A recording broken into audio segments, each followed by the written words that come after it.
नमस्कार, मेरा नाम अनिल शर्मा है। मैं इस समय खड़ा हूँ ठाकुर यानी ठिकाना है श्री रामचंद्र जी का, और मेरे साथ हैं नरेंद्र जी तिवारी जो यहाँ के पुजारी हैं।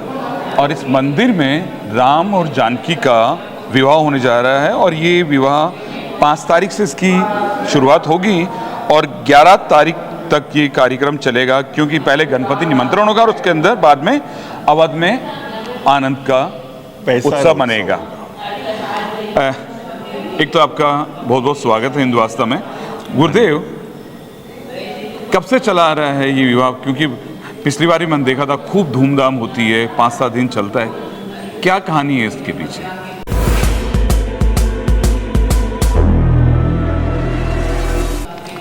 मंदिर श्री रामचंद्र जी चांदपोल बाजार में राम जानकी विवाह महोत्सव लगभग 7 दिन चलता है। सन 1966 से ये विवाह उत्सव इस मंदिर में मनाया जा रहा है। मार्गशीर्ष कृष्णा पंचमी से ये शुरू होता है, ठाकुर जी के फेरों का कर्म। इससे पूर्व कार्तिक की पूर्णिमा को गणपति निमंत्रण किया जाता है, बना बनी उत्सव होता है। कार्तिक की पूर्णिमा को गुलाबेश्वर महादेव जी में जो हनुमान गणेश जी हैं उनको ब्याह उत्सव का न्योता दिया जाता है।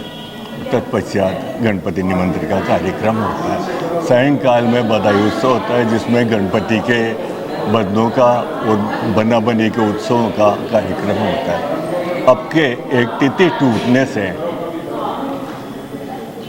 पूर्णिमा को ही गणपति निमंत्रण, बना बनी उत्सव एवं ठाकुर जी का मिथिला का नगर दर्शन का कार्यक्रम है। ये मिथिला का नगर दर्शन क्या होता है? मिथिला का नगर दर्शन है कि ठाकुर जी जब मिथिला में गए और बैठे थे, उसके बाद लक्ष्मण जी ने ये लालसा की कि हम जनकपुर देख ही आए। तो विश्वामित्र जी की आज्ञा लेके ठाकुर जी और लक्ष्मण जी मिथिला के बाजारों में निकले, और जब बाजारों में निकले तो रामचरितमानस के अनुसार तहलका हो गया। लोग बाग झरोकों से, छतों से नीचे बाजार में देखने लगे। ठाकुर जी को बच्चे लोग साथ लग गए, छूने लगे, छू के बड़ा आह्लादित महसूस करने लगे। और ठाकुर जी जनकपुर के बाजार में घूमे। सब जगह हो गया कि सांवरा वर जो है वो जानकी के योग्य है, और जनक जी ने प्रण किया हुआ है, लेकिन वो अपना प्रण छोड़ के और इसी से अगर ब्याह कर दे तो बहुत ही बढ़िया है। सब लोगों में ये हो गया कि एक इतना सुंदर जो है जो पुरुष यहाँ नगर में, ये मिथिला दर्शन है। उसके बाद ठाकुर जी आते हैं तो गुरु जी के पास बैठ जाते हैं। अगले दिन पुष्प वाटिका प्रसंग है, जिसमें कि गुरु जी पूजा करने के लिए पुष्पों का चयन करके लाने को कहते हैं। तो वो जनक जी के बाग में जाके और पुष्प तोड़ते हैं। ये पुष्प वाटिका प्रसंग है जहाँ के सीता जी गौरी की पूजा के लिए जाती हैं, और सबसे पहले वो राम जी और सीता जी को देखती है। राम जी को देख के उनके मन में एक अजीब सा मोह बन जाता है। नारद जी ने किसी टाइम में पहले ही उनको कहा था कि जिस पे भी तुम्हारी रुचि होगी वही तुम्हारा पति होगा। उनका मोह बन जाता है और वो बार बार राम जी को देखते हैं। वो कार्यक्रम यही होगा क्या, इस जगह ही? वो कार्यक्रम मंदिर प्रांगण में ही होगा। एक तरफ जनकपुर बनाया जाएगा और ठाकुर जी का निज मंदिर जो है वो अयोध्या का हिसाब रहेगा। अच्छा। मंदिर में ठाकुर जी की बारात निकलेगी और जनकपुर में जाकर तोरण मारेंगे, फेरे होंगे, विदाई होगी, सारा कार्यक्रम वही होगा। तो अगले पुष्प वाटिका प्रसंग के बाद में जब जो जनक जी की प्रतिज्ञा थी कि जो भी कोई इस धनुष को तोड़ेगा, भगवान शंकर के धनुष पिनाक को, उसे ही जानकी त्रिभुवन जय समेत वैदेही उनका वर्ण करेगी। जितने राजा लोग, राजकुमार जो थे, सब ने अपना अपना बल प्रयोग किया, लेकिन कोई उस धनुष को नहीं हिला सका। अंत में विश्वामित्र जी की आज्ञा से ठाकुर जी श्री राम जी जाते हैं और धनुष को उठा के प्रत्यंता चढ़ा के धनुष को तोड़ देते हैं। तो जय जयकार होती है, सब जगह पुष्प वर्षा होती है। देवता, मनुष्य, हर कोई पुष्प वर्षा करते हैं और जय जयकार करते हैं। उसके पश्चात जानकी जी ने जो जानकी जी ने वरमाला पहनाई उनको। ये जयमाला थी, वरमाला नहीं थी। वरमाला में दोनों पक्ष माला पहनाते हैं, लेकिन जयमाला में जानकी जी ने ठाकुर जी को विजयी होने विजयी माला पहना के उनका वरण किया। तत्पश्चात जो है, जो जनक जी पूछते कि अब क्या करना है, तो विश्वामित्र जी कहते हैं कि अब जनक अयोध्या जी में आप न्योता भेजो, ऐसे ऐसे है, उनके पुत्र की शादी है। जनक जी न्योता भेजते हैं, दशरथ जी बारात लेके आते हैं। अच्छा, ये बारात कहाँ से आएगी? ये बारात पहले मंदिर प्रांगण में होती थी, लेकिन जयपुर के एक भक्त इस मंदिर के, उन्होंने यह कामना की कि मैं चित्र सरकार की बारात लेके और अपने घर से यहाँ आऊँ और वो उस बारात में शामिल हो जाए। तब से बारात ये हलकारा भवन जाट के कोई के रास्ते से निकलती है, जो कि यहाँ आकर मंदिर में ठाकुर जी के बारात में मिल जाती है। यहाँ ठाकुर जी रथ में विराजमान होते हैं और परिक्रमा का चक्कर लगा के, मतलब मार्ग के हिसाब से परिक्रमा का चक्कर लगा के जनकपुर, जिसे कि डेरा बोलते हैं, वहाँ आती है बारात। वहाँ तोरण होता है और जो भी एक दूल्हे के नेकचार होते हैं वो सब होते हैं। तत्पश्चात वरमाला होती है, सीता जी और राम जी की वरमाला अलट पलट की जाती है और फिर ठाकुर जी जनकपुर में विराजमान होते हैं। आगे फेरों का कार्यक्रम होता है, पचपदी से पूरे फेरे होते हैं, कन्यादान होता है और उस दिन का कार्यक्रम पूरा हो जाता है। अच्छा, कन्यादान कौन करता है? कन्यादान एक काकड़ा परिवार है, जिन्होंने कि अपने जुम्मे लिया हुआ है शुरू से ही। उन्होंने अपने जो आगे उनके वंश में है, उनको ये चीज़ सौंपी हुई है कि कन्यादान का कार्यक्रम तुम करोगे, यानी पीढ़ी दर पीढ़ी।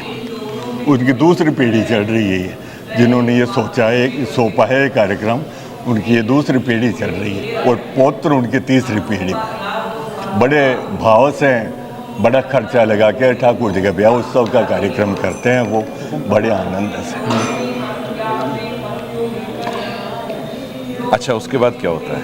उसके बाद अगले दिन का कार्यक्रम होता है, जिसे कि ठाकुर जी का कमर कलेवा बोला जाता है। ठाकुर जी के कई प्रकार के व्यंजनों का भोग लगता है और गालियाँ बोली जाती है मिथिलापुर की, और तो उसमें रसास्वादन है एक दूसरे का, चुअलबाजी है। वो सब होने के बाद में फिर विदाई का कार्यक्रम होता है, जिसमें ठाकुर जी को विदा किया जाता है। लोग तिलक करके जुआरी देते हैं और फिर वापस ठाकुर जी ठुकरानी जी दोनों रथ में विराजमान होकर जनकपुर से विदा होते हैं। बाकायदा तोरण के नीचे से निकल के और निज मंदिर में, जो कि अयोध्या स्वरूप है, वहाँ जो है ठाकुर जी का रथ आता है और ठाकुर जी जैसे नेकचार होते हैं सारे दूल्हे दुल्हन के, उसी ढंग से वो सब कार्यक्रम होके और ठाकुर जी मंदिर में पुनः विराजमान होते हैं।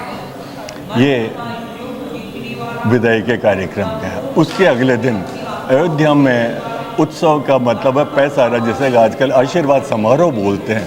यानी बहू जब घर में आ गई, उसके बाद पैसारा उत्सव होता है, जिसमें कि जो है सीता जी का मुख दिखाई, कंकण खुलाई, जुआ जुई इत्यादि भेंट देना, ये सब कार्यक्रम संपादित होता है और उसके साथ विवाह उत्सव का समापन होता है। यानी पैसारा हुआ, विवाह उत्सव। अब उसके आगे लोग भोग लगाते हैं, जिसे मेजबानी बोला जाता है। हाँ, वो कार्यक्रम चलता रहता है। ये मैंने एक चीज़ देखी है, जैसे मैंने प्रवेश किया वहाँ से, चाहे नीचे रहो चाहे ऊपर हो, ये मंदिर वहाँ सीधा दिखता है। ये है क्या गुरुदेव, कैसे बनाई है? 150 वर्ष पुराने मंदिर को माजी साहब धीरावत जी, गुलाब कंवर जी ने, जो कि राम सिंह जी की पत्नी थे, ठाकुर जी को विराजमान किया यहाँ। और मंदिर अयोध्या में कनक भवन के तर्ज पे बना हुआ है। ठाकुर जी ऊपर सिंहासन पे विराजमान है, उससे नीचे जगमोहन है, उससे नीचे चौक है और उससे नीचे आगे बाहर का चौक है, तत्पश्चात सड़क है। मंदिर चूड़ी उतार स्थिति में बना हुआ है, जिससे कि बाहर सड़क पे से, बरामदे पे से और अगर हाथी पे बैठ के जाता हो कोई व्यक्ति झुक के दर्शन करता है तो ठाकुर जी के दर्शन बाहर सड़क से ही उसे मिलते हैं। इस पद्धति से बना हुआ मंदिर इस जयपुर शहर में इकलौता मंदिर है। ये उत्तरी भारत का किसी टाइम में इकलौता मंदिर था जहाँ चारों भाई सीता जी सहित विराजमान, संपूर्ण राम दरबार विराजमान है। सन 1894 में ठाकुर जी की स्थापना, 1994 में ठाकुर जी का शताब्दी वर्ष था। अभी ठाकुर जी 131वां पाटोत्सव गया है, 132 की तैयारी है। हनुमान जी का यह मंदिर अलग से भी, ठाकुर जी का ये महल है, निज मंदिर, जिसमें कि चारों भाई और जानकी जी विराजमान है। हनुमान जी का मंदिर साइड में है जो कि हाथ जोड़े हुए। अच्छा, ये कौन है बराबर में? भरत जी। ये भरत जी और शत्रुघ्न जी। भरत जी और शत्रुघ्न जी सांवले स्वरूप में, इनका नील वर्ण था वास्तव में। तो भरत जी और राम जी सांवरे हैं और लक्ष्मण जी और शत्रुघ्न जी गौर वर्ण है। अच्छा। राजा दशरथ जी के 3 पत्नियां थी, कौशल्या जी से राम जी, सुमित्रा जी से लक्ष्मण जी और शत्रुघ्न जी, और कैकेयी जी से भरत जी थे। 2 पुत्र उनके श्याम वर्ण थे, 2 पुत्र उनके गौर वर्ण। और हनुमान जी का आपका? हनुमान जी साइड में विराजमान है। दक्षिण मुखी हनुमान जी है जिनके हाथ में घोटा है, लेकिन घोटा नीचे है, और ठाकुर जी का हाथ जोड़ के, और हनुमान जी ठाकुर जी की सेवा में विराजमान है। ये मंदिर किस शैली में बना हुआ है गुरुदेव? ये मंदिर, ऐसा मंदिर कहीं और भी है क्या जैसा ये मंदिर? जयपुर शहर में तो इकलौता मंदिर है इस ढंग का। हाँ? वैसे माधव बिहार जी का मंदिर भी इसी तर्ज पे बना है, लेकिन इसके उसके भव्यता में बहुत फर्क है। वो उसके बाद बना, इसके बाद बना है वो। माधव सिंह जी की पत्नी तंवर जी ने माधव बिहार जी का मंदिर बनवाया और माधव बिहार जी की मूर्ति विराजमान की। अच्छा, और बना इसी तर्ज पे है, लेकिन बना इसी तर्ज भव्यता में दोनों में फर्क है। जब उत्सव होता है तो लोगों का जो रुझान कैसा रहता है, मतलब आया है? ऐसा है कि जाके रही भावना, जैसे प्रभु मूर्ति देखी तिन तैसी वाली बात। जो जिस भाव से ठाकुर जी के दर्शन करता है, जो इनको रिझाता है जिस ढंग से, ये उसको उसी रूप में दर्शन देते हैं।